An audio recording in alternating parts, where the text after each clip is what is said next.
আসসালামু আলাইকুম, কেমন আছেন সবাই? চলে এলাম আজকে আবার আরেকটি ভিডিও নিয়ে। আমি গতকালকে যখন এই রেসিপির ছবি পোস্ট করেছিলাম, আপনারা অনেকেই অনেক রকম উত্তর দিয়েছেন। কেউ বলেছেন আমড়া, কেউ বলেছেন আম, কেউ বলেছেন পেঁপে, আবার কেউ কেউ বলেছেন শশা। এতগুলো উত্তরের মাঝখানে একটা উত্তর ছিল হচ্ছে আপনার সঠিক লাউ। জি, ঠিক শুনেছেন। আমরা যেটাকে শীতলাউ বা জাতলাউ বলি, সেই লাউয়ের বড়া করব আজকে। তো লাউটাকে চামড়া ছিলে নিয়ে একদম কুচি কুচি করে পুলে নিয়েছি, তাতে যোগ করেছি অনেকটা পেঁয়াজ, কাঁচামরিচ আর হচ্ছে ধনিয়া পাতা। এরপরে এর মাঝখানে হচ্ছে আমি যোগ করব সামান্য আদা বাটা, রসুন বাটা, হলুদের গুঁড়া, জিরার গুঁড়া আর হচ্ছে ধনিয়ার গুঁড়া। তো এই রেসিপিটা ভাবছেন লাউ তো কতভাবেই খাওয়া যায়, এটাকে আবার বড়া ভাজার কী দরকার? আপনার চিন্তাটাও সঠিক। আমি আসলে এটাকে বলি নো ওয়েস্টেজ রেসিপি। যখন লাউটা অনেক দিন ধরে বাসি হয়ে যায় বা কোনো কারণে আমি তাজা থাকতে রান্না করতে পারিনি, লাউয়ের ভিতরে বীজ হয়ে গিয়েছে, যেটাকে রান্না করলেও খুব একটা মজা লাগবে না, আমি মূলত সেই লাউটা দিয়ে এই রেসিপিটা করি। তো আমার মশলা দিয়ে লাউটা আমি ভালো করে মেখে নিয়েছি। এখানে কোনো এক্সট্রা পানি অ্যাড করব না, যেহেতু লাউ থেকে অনেকটা পানি উঠেছে।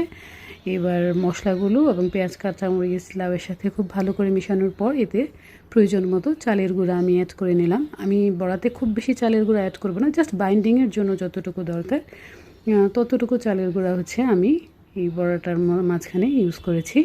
দেখতে পাচ্ছেন খুবই অল্প চালের গুঁড়া দিয়েছি।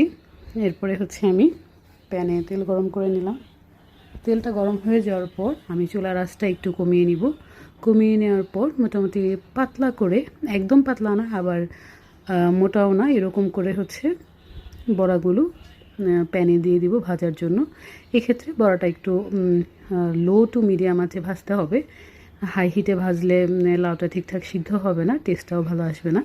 এক্ষেত্রে একটু বলে রাখি, এই বড়াটা কিন্তু একদম মুচমুচে হবে না, মানে বড়া বলতে আমরা যেটা বুঝি আর কি, এরকম মুচমুচে কিছু হবে না। বাইরের দিকটা একটু ক্রিস্পি হবে, বাট ভিতরে নরম থাকবে। কিন্তু এই বড়াটা প্লিজ একদিন ট্রাই করে দেখবেন, ভাতের সাথে খেতে অসাধারণ লাগে। ইনফ্যাক্ট আপনি যদি কাউকে না বলেন যে এটা কিসের বড়া, কেউ গেজই করতে পারবে না এটা কিসের বড়া, এত মজা লাগে। অবশ্যই আপনাদের বাসায় যদি লাউ থাকে ট্রাই করে দেখবেন।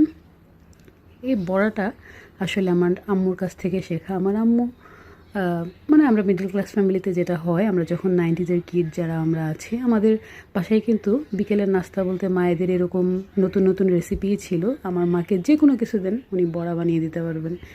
উনি সবসময় বিকেলবেলা আমাদের এরকম ভাজা পোড়া হেলদি সবজি দিয়ে করে দিতেন। তো বড়াটা খেতে খেতে আমার সেই দিনগুলোর কথা খুব মনে পড়ছিল।